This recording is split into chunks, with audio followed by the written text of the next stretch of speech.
English Standard Version.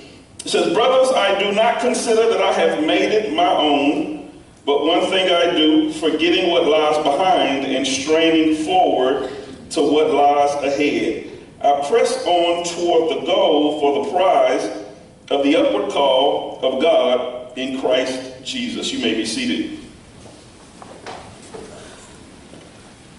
In the 3 years of our church existence, one thing that I've never done is I've never given us a charge for the year. I've never given us a challenge for the year. Marvin, we've never had a theme for the year. We know that's pretty common throughout many churches that they have this theme. This is our theme for the year. But I've never done it just because others have done it. But for some reason in December, I felt kind of pressed. I felt kind of inspired to actually ask God to give us a theme for 2018, to give us a charge, or at least I asked him, God, is there any charge that you have for us? Is there anything that you have for us?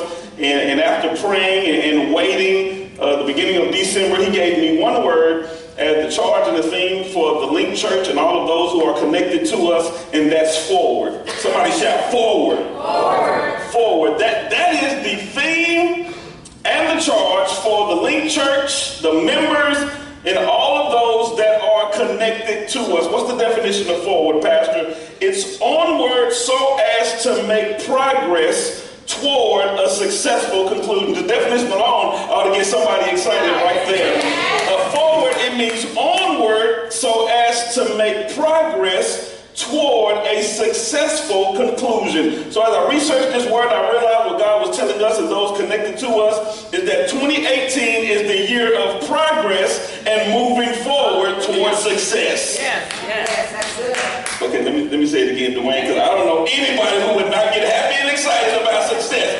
Y'all read that with me. 2018 is the year of progress and moving forward towards success. If God tells me this is the year of progress, this is the year of success, then I don't have no problem clapping my hands in the sanctuary, lifting my hands in the sanctuary. Okay, forward, it has to do with leaving where I've been and transitioning toward my appointed destiny. Now don't get it twisted. I'm not trying to tell you because God gave us this theme of forward that by the end of this year that everything we ever dreamed of is going to come to pass. By no means am I saying that. Am I saying that by the end of the year we'll be at the finish line, we'll finish the course? By no means am I saying that. But what I am saying is that if I can just get a little more money in my bank by the end of the year, then guess what? I've moved forward. If my marriage is just a little bit better by December 31st than it was on January 1st, then guess what? I've moved forward. If you got a business and you just got 2 more clients than you had at the beginning of the year, then guess what? You moved forward. I'm okay and I can have peace if I don't reach the finish line, if I don't finish the course, or if I don't get to the end of the road, boys to men. I'll just be happy if I move forward. Look at somebody say, I'll be satisfied if I can just move forward this year.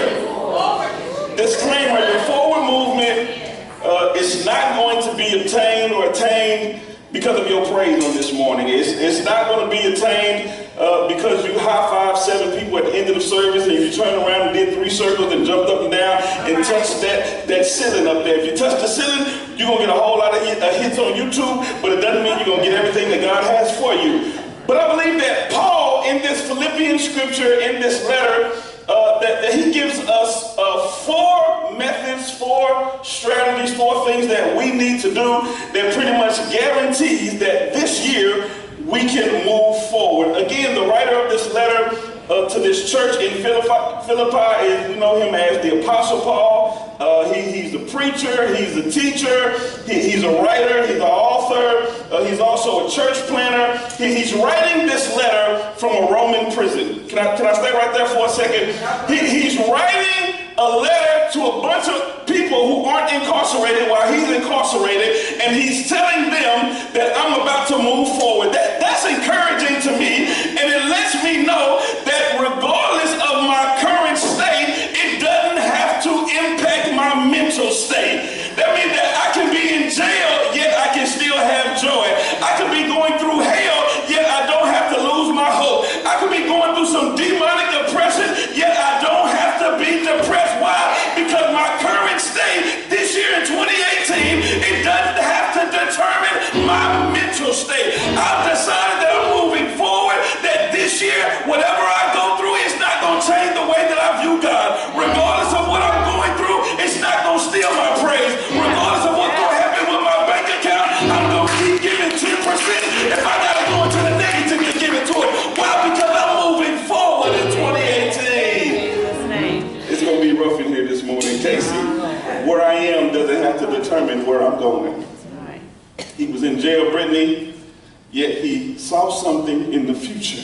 He saw that I'm about to progress.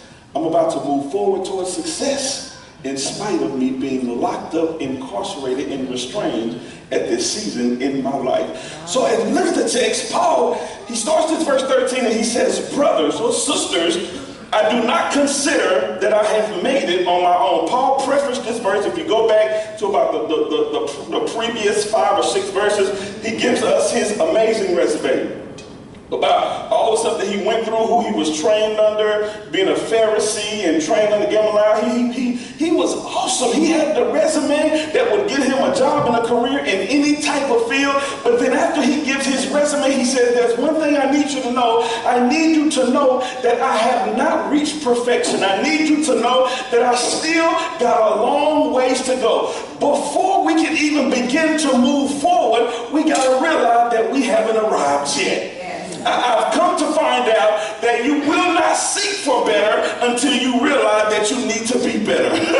Until you realize that you got issues, you won't pursue better. Until you realize that your marriage ain't perfect, guess what? You'll never attend covenant couples. Until you realize that your marriage can be better, you'll never go to a marriage conference. You'll never pick up a book. Until you realize that something in your life can be better, you'll never even pursue better. Why? Because you'll think, contrary to what Paul said, that you've already arrived. So before we can even begin to implement the 4 steps that will allow us to move forward guaranteed this year, you got to realize that you ain't made it yet. You got to realize you ain't all that in a bag of chips like we used to say back in the day. I know you smell good right now.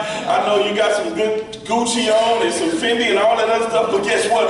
Gucci and Fendi don't make you arrive at the destiny, right? Okay, so let's look at this. He gives us 4 things. The first one is forget. Somebody shout forget. Forget. I got about 7 people in my amen corner this morning. Forget. When we think of the word forget, what do we think of? We always just think of something that's absent from our mind, something that we can't recollect again, something that we can't remember, something that we can't recall. But that's not what this word forget means here. In the Greek word, it means, catch this, to neglect, no longer care for, to disregard, and not give proper attention to. So let's insert that where Paul was writing and see what it says. Brothers, I do not consider that I have made it on my own, but one thing I do, I will neglect, I will no longer care for, I will disregard, and I will not give proper attention to stuff that happened and people that were in my life in 2017. Guess what? If we're going to move forward in 2018, we're not going to be able to give attention in 2018 to some of the things and some of the people that we gave attention to last year. It's not going to happen. You're not going to be able to bring everybody with you. You're not going to be able to bring all your problems with you. You're not going to be able to bring all the things that happened to you with you. Not if you're going to move forward. Okay, Pastor, tell me some of the things, not all of them, but just give me a few things, Pastor, that I'm not going to be able to give my attention to this year that I gave my attention to last year. You're not going to be able to give your attention to flaky friends this year like you did last year.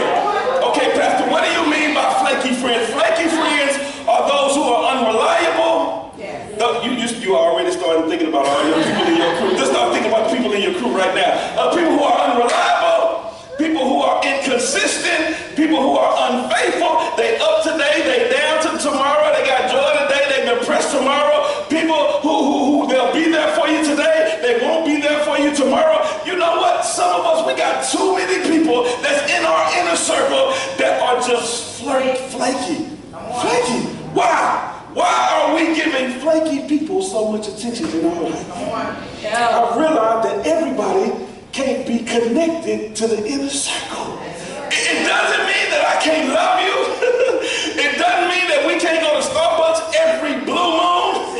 It just means that you can't have my daily attention. It means that you can't have my affection like you used to have it. Why? Because I've realized if you're not pushing me forward or you're not allowing me to push you forward, then guess what? We're going to have to disconnect. You're not going to be able to get all it. You're going to be neglected. You're going to be mad at me. You're going to say you done got bougie. You're going to say you think you all that in a bag of chips. No, it's just the fact that you flaky. So we're going to have to examine some people, and we're going to have to forget some of the flaky people in our life. We're going to have to forget some of the flaky people that we're dating in our lives. People will stop coming to church when you start talking about that. Here's the question that you want to examine about people you're dating and just people in your circle. Are they pushing me forward? All right. Or are they allowing me to push them forward? Yeah. Here's the thing. Let me show you something. Come here, Dwayne. Let me use this illustration. I'm just going to hold this. Is what happened. We connected, right? This is your crew. This is your partner. This is your man, your girl, whatever it is. And here's the thing. Don't get it twisted. Everybody in your inner circle or around you doesn't have to be the one that's pushing you forward. If I've said that in the past, let me give clarity to that. But they at least have to be someone that's allowing you to move them forward along with you. That's good. So you got to be able to fulfill two positions to be on the inner circle. One, you're either pushing and helping me move forward, or you're allowing me to push you and help you move forward. The problem is, you been coughing in your hands? No, I'm just kidding. It's flu season, y'all didn't get it. The problem is, too many of us are not disconnecting, neglecting, nor ignoring the people who can't help move me forward and give me some resistance. They're not allowing me to move them forward. So look how we look. I can't get to where I'm trying to get to because the person I'm with I'm giving my attention to. Listen, this is what you look like. Can you give me a little more resistance, brother? So this is what it looks like. I'm trying to pull this person. Man, I need you to come to church. Man, I need you. That's why I'm inviting you. But the fact that you're not coming and I'm still spending all my quality time with you. We still going to dates, but while we at the end of the day, I'm trying to get you to come to church. But I'm trying to move forward at the same time. It's not going to work. You're going to have to cut some fucks off.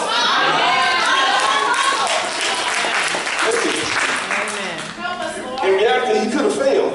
And I think that's the problem with some of us. We think that if I let them go, they're going to fall. Listen, you want your own Jesus. How you going to be somebody else's Jesus? And you worry about if you disconnect from them, that they're not going to have nobody that has Jesus in them no more. They're not going to have nobody that has the Holy Spirit. They need me. They're not going to make it. They need somebody. Man, when God get ready to send somebody into their life, guess what? He didn't need you to save you, so he don't need you to save them. You're going to have to cut some people off. They're getting too much of your attention. Okay, I got to go. So you got to forget flaky friends. They can't get my attention in 2018. What else, Pastor? My past failures. My failures, they can't get my attention in 2018 like they did in 2017. Here's the problem. The reason why some of us didn't accomplish or go after some of the things that we wanted to go after that God had put in our hearts is because we focus so much on our past failures. Focusing on your past failures causes you not to be able to have future success. Think about it. Catch that. Focusing on your past failures won't allow you to have future success. Why? Because you'll be intimidated about what's ahead of you because of what happened the last time you branched out and did something new. You'll be afraid. See, that fear, a lot of our fear is connected to what happened in the past. That's what it is. It's like, man, in 2016, I tried something new and it didn't work. 2016, I went and got a DBA. I tried to start a business. It didn't work. So, man, ain't no way in the world I was going to do that in 2017, all because of what happened in 2016. Well, guess what? The mindset will still be the same in 2018 unless you realize that I can't give attention to what happened in the past if I'm going to move forward in the future. It's not going to work. They can't go together. Something is going to hinder you. And focusing on your past failures be one of those things. But I have to neglect it. Yes, sir. Guess what? It's nothing but the enemy. If you see those thoughts that's rising up inside of your head, your mental state, it's the devil. Yes, sir. Because guess what? It's the devil that doesn't want you to move forward. It's the devil. If your ex don't want you to move forward, guess what? It's the devil inside of them. Your mama don't want you to move forward. Your kinfolk don't want you to move forward. The people on your job don't want you to move forward. It's the devil inside of them. They don't know it, but you got to realize, stop fighting the people who've been influenced by Satan. How about you fight Satan instead of the people that's being influenced by him?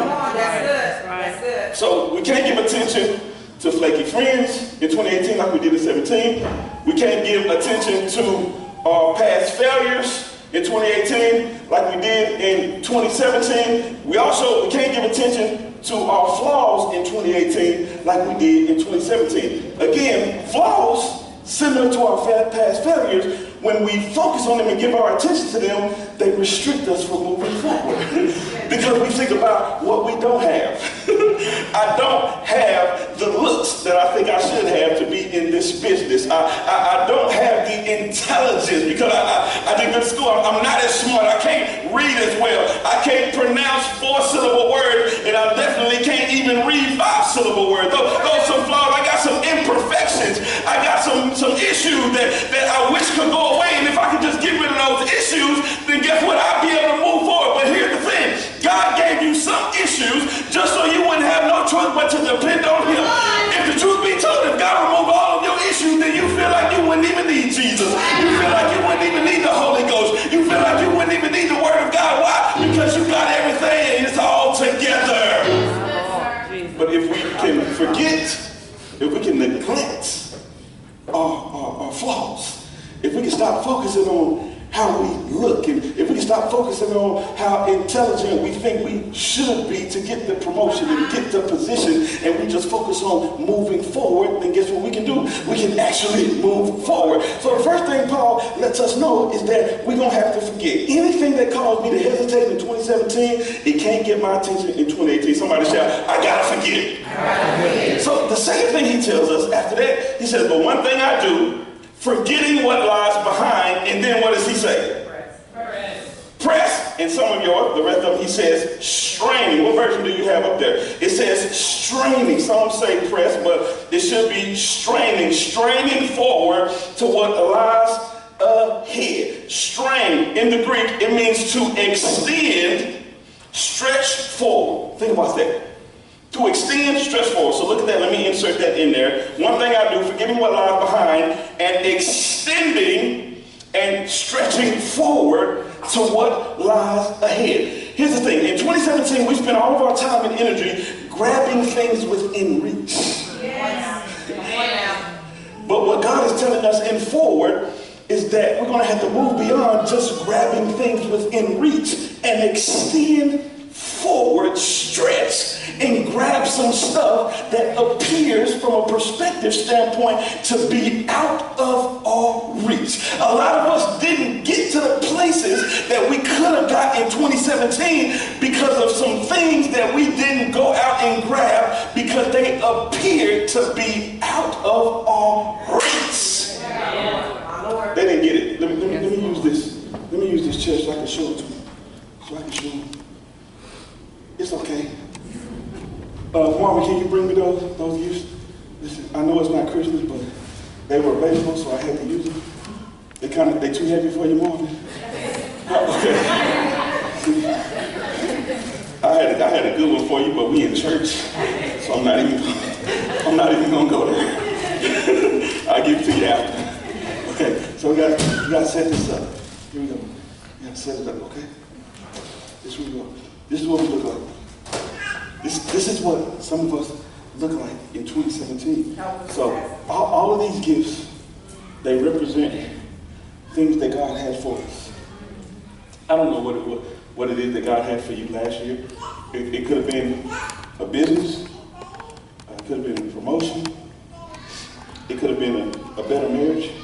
You do know God wants you to have all of these things, right? If he gave you the idea for the vision, he wants you to have it. If he gave you the desire for the promotion, then he wants you to have it. If you're married, he wants you to have a better marriage. Financial stability, if that's what it is, he wanted you to have it. Peace of mind, joy, all the fruits of the Spirit, he wanted you to have them. So this is what you look like. Some of us look like in 2017. These are some things that God had for us. Again, the promotion, the business, a better marriage, and we reach for these things. We got them. That's what my 2017 look like. It's good. You're blessed. Whew, it's a good year. 2017 was a good year. I got what was in reach. And some of us, we were content with that, Chris. We were content with this. It was like, yeah. And here's the thing, some of the people, they could see this, so that made you feel real good, right? They complimenting on you. Congratulations on the promotion you got. Congratulations on the business. Congratulations. Your marriage is better. Y'all looking real good on Facebook now. You know you can make anything look good on Facebook. So everybody see you, they congratulate you, you feel real good. But in reality, only you know that God had more for you. He had more for you, but your thing was, one, I already got a few things. So that's one of our problems. Too many of us, we get content with what we're able to grasp within reach. But we know God had more for us. And it's like, man, I can't grab that. and that's why Paul said that you're going to have to strain for what's ahead. Because God is not satisfied with you just having what you can get within reach. So a lot of us, we were just content with this. But here's the challenge with forward that God has given us, is that he wants us to strain for it. He wants us to reach for it. And some of us, what we did at the beginning of last year, is we actually attempted to reach for it. We attempted to strive for it, but again, what? It looked and it appeared and it was perceived that it was out of reach. And we tried a few things, right? Like, let me get that. I can't get it. I can't get it. I can't get it. And it's like, first of all, why are you holding on to the chair? That's your security, your safety net. Who even told you that you couldn't let the chair go? You're not handcuffed to the chair. You're not tied down to the chair. It's a mental thing. If you can just get in here, give me that. Let me get what God has for me. If you're like, but if I let go of the chair, there's a possibility I can fall. Well, it's okay. Who said you can't fall trying to get what God has for you? We got people who can fall. God said you can stretch for it. You can reach for it. Guess what? You have everything that God has for you. And that's what moving forward is all about. It's leaving where you are so you can get to where God wants us to be. I wish I could have about 5 people that can jump to me and say, this year I'm moving forward. I'm not going to hold on to the chair that I feel last year. I'm not going to be restrained on what I feel last year. But I'm going to stretch. Somebody say, I'm stretching, I'm stretching, I'm stretching. Okay. We got to go. We ain't even halfway there yet. So Paul said that I got to strain. Watch this. He says he got to strain forward to what? Y'all don't close your Bible in your absent. He says, I got to strain forward to what lies ahead. You should have shouted right there. I'm going to break it down for you. What lies ahead? That means that what I have, what I have is not all there is. What lies ahead? Anything that's ahead of me, it's not where I am right then. It's just like when you're driving to work, right? And then you see the signs and it says, the exit is closed 2 miles ahead. It's ahead. It's 2 miles. So now I'm anticipating that when I get to 2 miles, I'm not going to be able to exit because now I found out what's ahead of me. The exit's not closed where I am. It's what's ahead of me. So if I don't have to strain forward and grab some stuff, Paul says it's ahead of you. What God wants you to have, all you got to do is move forward. I know when the exit is 2 miles ahead, I can't see it. But if I just keep driving, at some point in time, I'm going to reach that 2 mile marker. That's how Paul is encouraging you. He said, there is something ahead of this. Where you are is not the end of the story. I love that. I'm going to keep saying that for the rest of this ministry. God has already written a book. And when you finish chapter 2, a good book don't stop at chapter 2. It got more chapters than that. For many of us, we got to chapter 2, and we thought that was the end of the journey. We thought that was the end of our life. But guess what? The end is not there, Kiara.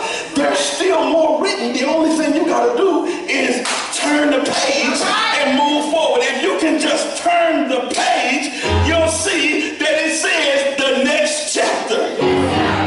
So what lies ahead means that what I have is not all there is. Encourage yourself. this ain't it. I have not done everything yet. I have not accomplished everything yet, because Paul said if I just stretch, there's something ahead. Yes, sir. Okay, so he says we got to forget, which means what? I can't give attention to some stuff in 2018 that I gave attention to in 2017. And then he says, I got a strain. I can't just go after the stuff that's within reach that I know for a fact that I can grab, but I'm going to have to leave my comfort zone. I'm going to have to leave where I restrain myself and stretch after some stuff that I really don't know how it's going to end from a mental standpoint, but the Bible already told me that all things work together for the good. The Bible already told me that everything that my hands touch will prosper in Psalms chapter 1, right? Because I'm a righteous man. God already told me how it's going to end from the big picture, even though I don't know the details. So I don't have a problem moving forward. That's why we got to strain. Thirdly, in that verse 14, Paul says what? I press on toward the goal for the prize of the upward call of God in Christ Jesus. Thirdly, Paul says we got to press. Somebody shout press. Press. First we got to forget, we got to strain, and then we got to press. The word press, the Greek word for press, means to pursue, aggressively chase, like a hunter chasing his catch. So think about it. You're thinking about somebody fishing, throwing his reel out there. You're thinking about a hunter with his gun going out there chasing deer, chasing pigs, whatever else they catch, and whatever else they hunt out there. I don't ran a hunter, so I don't even know what they hunt. Anything living, I guess you hunt it, right? That's what Paul was thinking about when he said, press toward the goal. I'm going to pursue it. I'm going to aggressively chase it. How many of you have ever been in dating situations where somebody just aggressively chasing you, right? They won't stop calling you. They won't stop texting you. You don't block them on Facebook. They done created a whole nother page just so they can keep living, young sister. You'll find out. But he says that's the mentality that I want you to have when it comes to moving forward. Aggressively chase, like a hunter chasing. You're going to have to make some sacrifices. That's what that press is. You're going to have to make some sacrifices. Catch this. If you got to aggressively chase something, if you got to run after it like a hunter, what does that mean, Marvin? That means it's not going to be easy to get. When God told us that we're pursuing success, we're moving forward, he did not mean that it would be easy. Yes, amen. They used to have a song, nobody told me that the road would be easy. But what? I don't believe he brought me this far to leave. Sing that one more time when we clapping like old school. Come on, Dwayne. I don't feel no time. Where my tenors at? Tenors. I come too far from where I started. Some of y'all gonna be singing this all week now. Come on, my alto section. Nobody told me that the road would be easy. What do you say?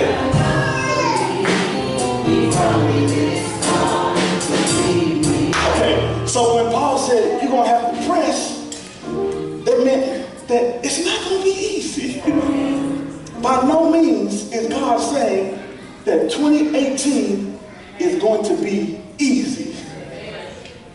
Just because you're pressing, just because you're moving forward, it doesn't guarantee that it's going to be easy. Listen, press toward the goal. You're going to have some attainable and measurable goals in 2018. And I think that's where a lot of us failed last year. Okay, let me just teach right now.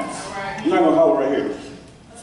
Many of us, if we were to go back to 2017 and you were to try to examine what you intended to accomplish and what was successful and what was a failure, many of us wouldn't have anything tangible to measure. Why? Because we didn't write anything down. But he said that I'm going to press toward the goal. How can you even press toward a goal if you don't even know what it is? He says that the word that he used again is like a hunter going after a catch. A hunter, for one, first, he already knows what he's going out to catch. And based on what he's going to catch determines how he prepares. Okay? So he doesn't get his rod, his fishing rod, and then go out to the country going after some wild hogs, wild boars. That's not, what is he going to do? He going to sit there, put some worms on the hook, throw them in the ground, and wait for some hooks, wait for some hogs, some boars to come and get it? No, he's not going to throw his hook out there. He's not going to be in a little deer stand in the ground, and it's almost halfway under the ground, and he getting real, and whoo, and just let it sit out there like, yeah, we chilling, Facebook and waiting on the deer. You're gonna be Facebooking for a long time waiting on that deer to come get that worm on that hook, right? But what he does is he determines where he's going. I'm going to get some deer. So now I need to get my rifle that best fits the type of buckshots or bullets that I need so that I can catch my deer. But first he had to determine what he was hunting. Here's the question. You can't just leave here inspired, thinking, well, I'm finna move forward. I'm finna move forward, mother. I'm finna move forward, mother.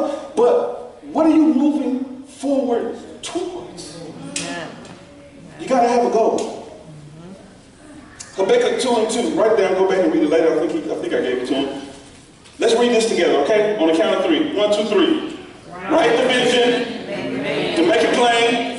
Make it plain on tablets so he may run who reads it. This is God that was talking. He said, write the vision. In other words, you need to write down your goal. If you're going to move forward, you need to write down your goals. What are you moving? What do you want to accomplish by December 31st, 2018? What is it? What do you want to accomplish? Remember what I said at the beginning. Moving forward, it's not about reaching the end of the road like boys to men. It's not about reaching the finish line. That's not what it's about. It's just about leaving where you are and going towards the goal. But you got to know what the goal is. So that's one of my challenges for you today, is to write down where you want to be. All right. Think about and remember what I said. I said it has to be 2 things. Do y'all remember? No.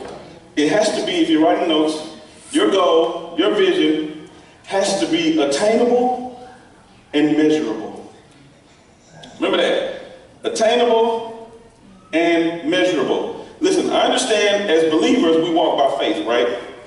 But some stuff is just unreal. I don't even want to say unrealistic. I'm just going to say it. Some stuff may be possibly unrealistic, and if God decides to do it, then he just does it. So if I decided to start a cake business today, and just say, you know what, I'm going to start a cake business.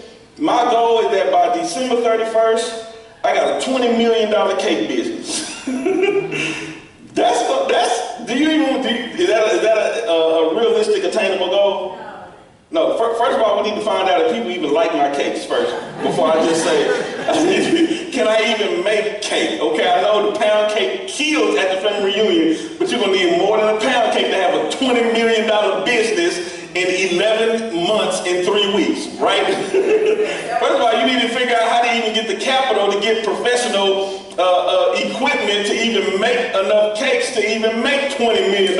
So those are the type of things that make us discouraged because we get these unattainable goals. Of course you're going to get discouraged if you say that I want to have a $20 million cake business by December, and then when October comes, you ain't made but $600. Who wouldn't quit after that? I would tell you to quit. But if you had something attainable that says that, you know what, I've never had a cake business before, I'm going to start it. And you know what, my goal this year ain't even to have a store. It's just to start selling cakes out my house, $500 worth of cakes out my house. You know what, that's something attainable. That's if you're charging 50, that means like my goal is to find 10 new clients, 5 new clients every month, 5 returning clients from the previous month. That's something that's attainable, ain't it? And the thing is, because you wrote it, so you got to have attainable goals, but it has to be measurable. Because you wrote it down and you wrote specifically numbers, now you can measure if you're actually moving forward, right? So the goal is to have 10 new clients in my cake business by December 31st. So that means when July comes and I go back and I review my numbers, Am I still at 0? Okay, I ain't moved forward at all, right?